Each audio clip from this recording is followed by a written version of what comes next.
Hola, mi nombre es Michael Gómez, soy ingeniero mecatrónico, especialista en confiabilidad y un apasionado por la ingeniería y el análisis de datos.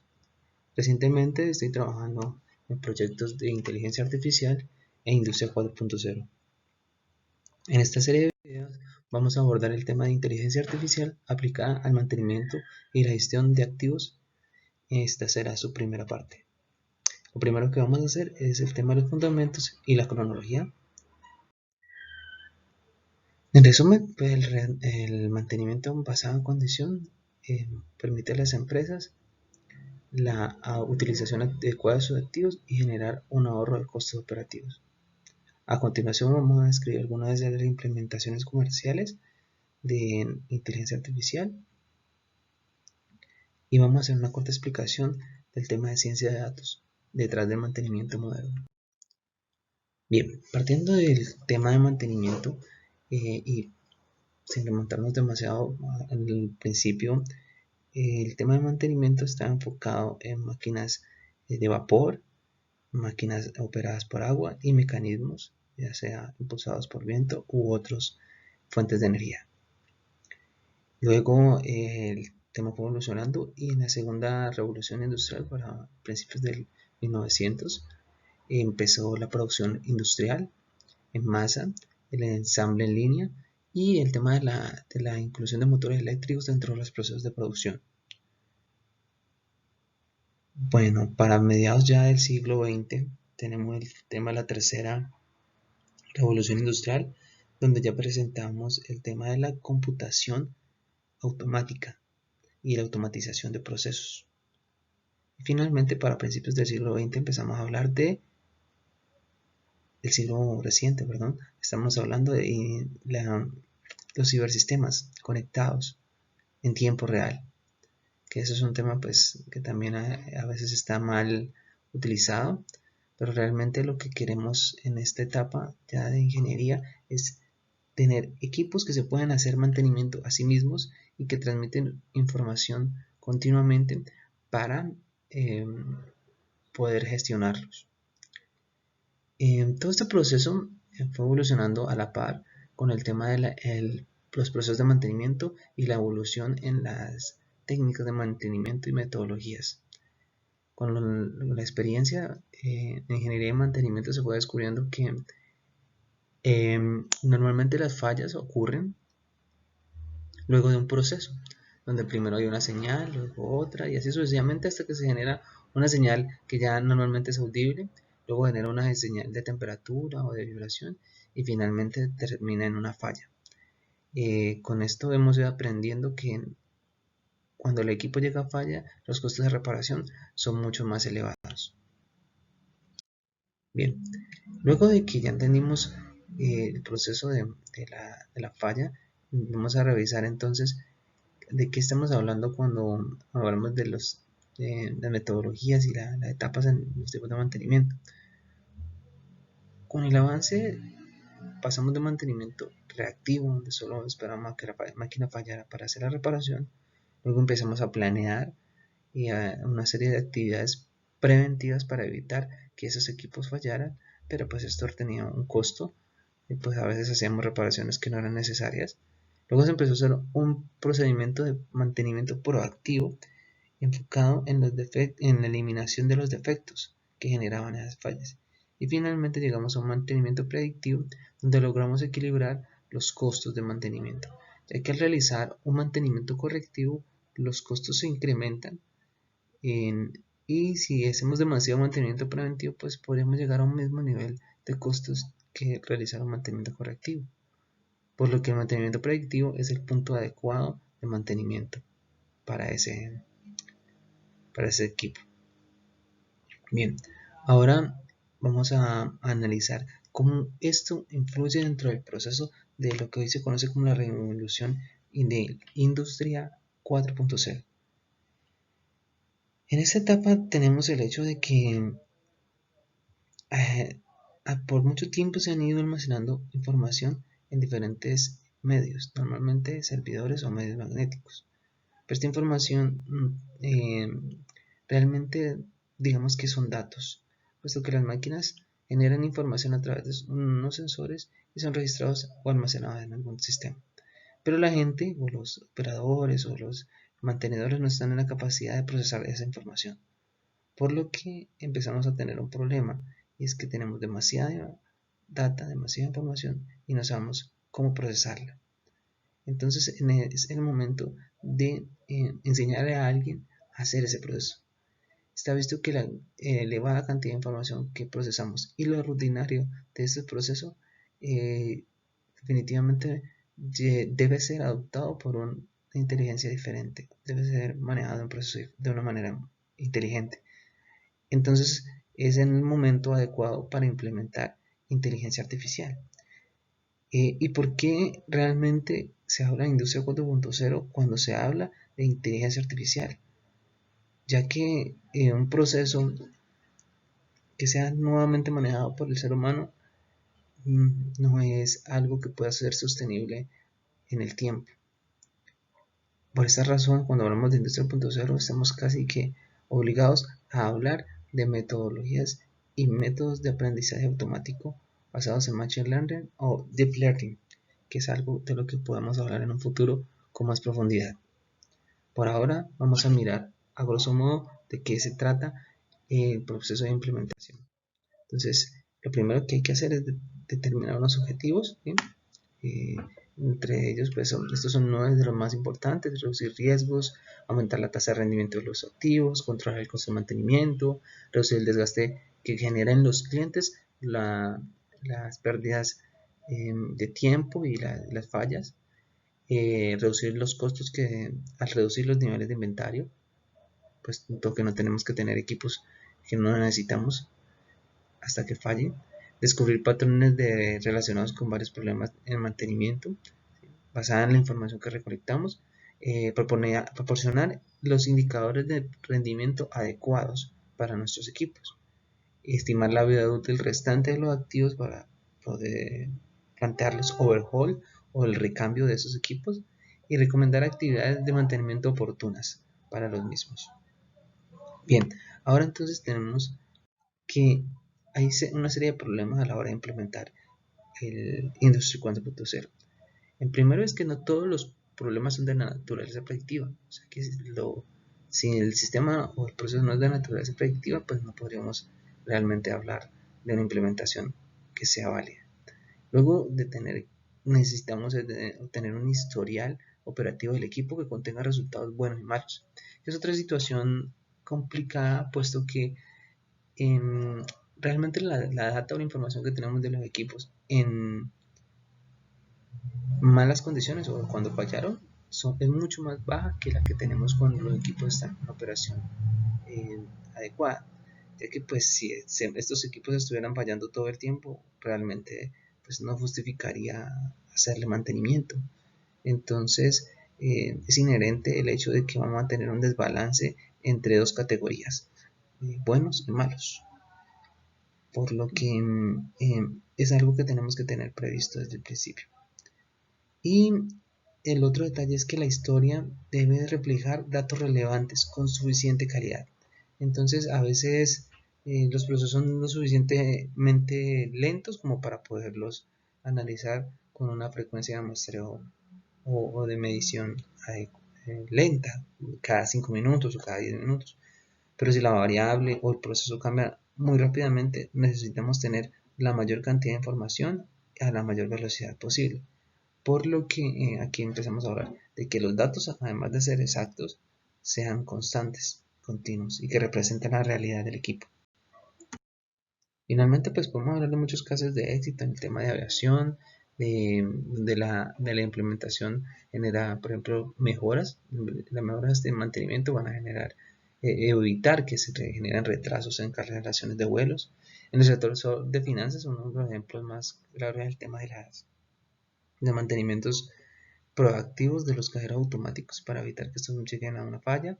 En las turbinas eólicas, pues basado en que muchos de esos equipos son el punto crítico es el motor o generador, y que en un parque eólico suelen haber muchos de esos mismos equipos, podemos generar un catálogo de fallas general que pueda ser implementado para la mayoría de los equipos, por marca, por potencia o por velocidad o serie de equipo.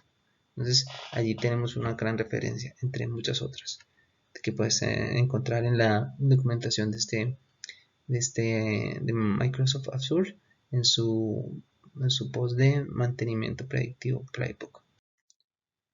Bien, ahora revisando el tema de la ciencia de datos, que es realmente lo que permite que se haga un análisis automatizado.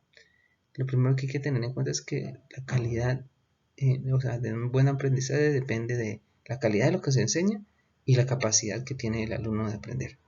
Entonces, esto está muy relacionado con datos relevantes, o sea, enseñarle al alumno los datos relevantes, datos que sean que sean suficientes para entender el comportamiento del sistema o del activo, y los datos de calidad, que fue lo que hablamos anteriormente. Por otro lado, las fuentes de datos deben ser, pues, además de lo que fueron, lo que estamos hablando, o sea, realmente estas fuentes de datos deben cumplir con lo que hemos hablado previamente, y incluyen información de, por ejemplo, historia de fallas, historia de mantenimiento, reparación, condiciones de funcionamiento de la máquina y metadatos del equipo como potencia, corriente, voltaje, si de pronto el equipo trabaja a 3000 metros al nivel del mar o si trabaja al nivel del mar, la presión atmosférica, de hecho es la relación ahí, la temperatura del medio ambiente, entre otros serie de datos que son propios del equipo. Y pues bueno, aquí haciendo como una acotación, es importante entender qué es la ciencia de datos, que básicamente es un conjunto de, de conocimientos del ser humano, pues, matemáticas, la implementación del método científico, datos de ingeniería, una experticia y dominio de un especialista, estadística, computación avanzada, métodos de visualización y además de habilidades de hacking para poder transmitir la información, la experiencia de un grupo de mantenimiento a una inteligencia que pueda de alguna forma reducir la carga de trabajo de ese equipo. Realmente la inteligencia artificial aprenderá dependiendo de la calidad de la información que se le entrega y de la habilidad de la persona que prepara esa información. Entonces, hasta esta etapa, el ingeniero de mantenimiento puede producir la información, pero en este momento, si él no tiene las habilidades, deberá contratar o conseguir una persona, un especialista en ciencia de datos, que pueda traducir esa información de la manera más adecuada para que la inteligencia artificial pueda aprender. Bien, entonces, bueno, volviendo al tema de la data y resaltando algunos puntos como de ejemplo, miremos lo que son las datas y características estáticas, ¿sí? Estamos hablando de, por ejemplo, los retratos y cancelaciones de vuelo. Una data estática pueden ser detalles como la fecha de salida, la fecha de llegada, la hora, las escalas, el aeropuerto por donde fue. Por ejemplo, en otro caso de uso, que es la falla de piezas de motor de una aeronave, pueden, según estar el registro de mantenimiento, identificar cuándo ocurrieron las fallas de los componentes y cuándo fueron efectivamente reemplazadas, ¿sí? Y, por ejemplo, en fallo de los cajeros automáticos podemos mirar variables y tomar datos de lectura del sensor para cada transacción, el dispensador de efectivo, la medición del espacio entre los billetes, el grosor de los billetes, la distancia de llegada del billete, entre otros, ¿sí? Además de la información de reparación y todo ese tipo de procesos que, por ejemplo, la última vez que se rellenó el efectivo. Son datos que se pueden registrar y que se miran como data estática. En el ejemplo de la falla de las turbinas de una turbina eólica, pues los sensores que monitorean las condiciones de las turbinas realmente miden muchísimas variables y normalmente están sincronizados para tomar una serie de datos y transmitirlo a un intervalo de tiempo fijo. Por el otro lado, por ejemplo, los disyuntores, que son los elementos más comunes para la electricidad, también incluyen acciones correctivas y preventivas, eso sería datos estáticas, además de los datos operativos que incluyen comandos automáticos, manuales enviados y comandos manuales enviados a los interruptores automáticos para que ejecuten esa acción. Entonces, muchas veces esos disyuntores están programados o están garantizados para cierta cantidad de cierres. Entonces, digamos que pues, si llegamos al registro de los 100.000 o si el equipo está para 100.000 cierres y ya estamos en 90.000, entonces seguramente tenemos que plantear la intervención para el cambio de ese disyuntor. Bien, entonces con este resumen ya tenemos que existen dos tipos de datos. Datos temporales, que básicamente son telemetría y las condiciones de la máquina, además de códigos de prioridad, las órdenes de trabajo, y que este tipo de datos necesitan una marca temporal o lo que se llama, no sé cómo el timestamp, la marquita de tiempo. Y por otro lado tenemos los datos estáticos, ¿sí? Que son características de máquina, las características del operador y otras especificaciones técnicas que escriben al operador o el sistema. Además de que si esas cambiasen, esas características estáticas deberían también tener un timestamp para poder, o una marca de tiempo para poder determinar cuándo hubo el cambio y hallar las relaciones. Los datos pues, estáticos, como los registros de mantenimiento,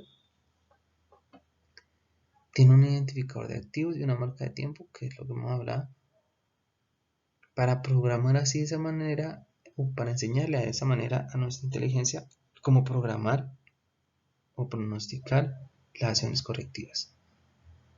Por ejemplo, en los registros de fallas, los fallos o las razones de las fallas se pueden registrar como códigos de error específicos o eventos de fallas definidos por condiciones comerciales o específicas, utilizando los códigos que pueden tener el fabricante o los códigos que puede tener la misma compañía para identificarlos.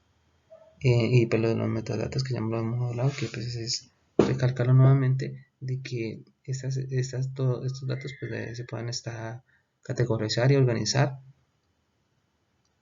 y que tengan un identificador para todas las variables, entre ellos el operador o la persona que hace el mantenimiento.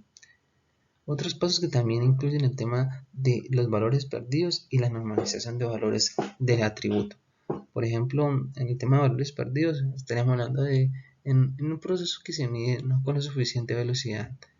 Entonces pueda que haya un dato intermedio que no se midió, que se perdió o que nunca llegó desde la fuente que lo generaba o por el mismo una falla en la transmisión. Entonces el sistema debe tener alguna manera de identificar que es un valor que no es válido, es un valor que se esperaba pero no se sabe cuál es. Entonces pues, algún método estadístico como la varianza o el promedio para permitir establecer el valor que corresponde a esa posición. Y por otro lado, la normalización de los valores corresponde mucho a utilizar el rango dinámico adecuado de los datos. Muchas veces se pueden manejar herramientas como logaritmos de alguna base para evitar que un valor muy alto pueda opacar el cambio muy pequeño en una cierta zona. Bueno, bueno, en el tema de características de ingeniería vamos a necesitar entender un poquito lo que son las ventanas de tiempo y las funciones de retraso.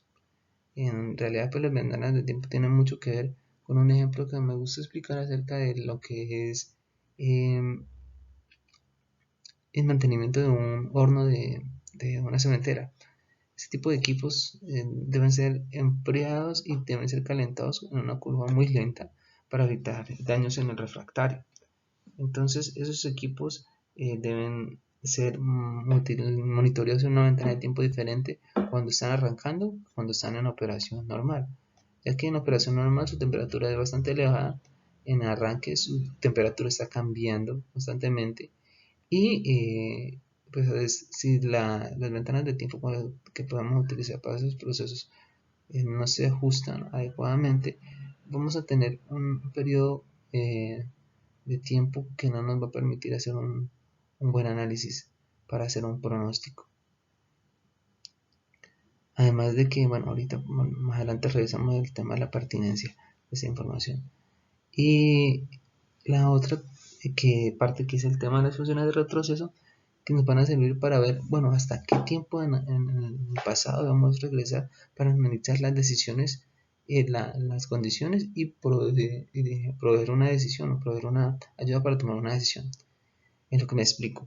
Digamos que si yo quisiera hacer un pronóstico de la rutina que voy a realizar el día de mañana, ese pronóstico estaría basado en las actividades que hice hoy, las actividades más rutinarias, como por ejemplo cepillarse los dientes, levantarse, tender la cama o bañarse, pues serían más fáciles de pronosticar.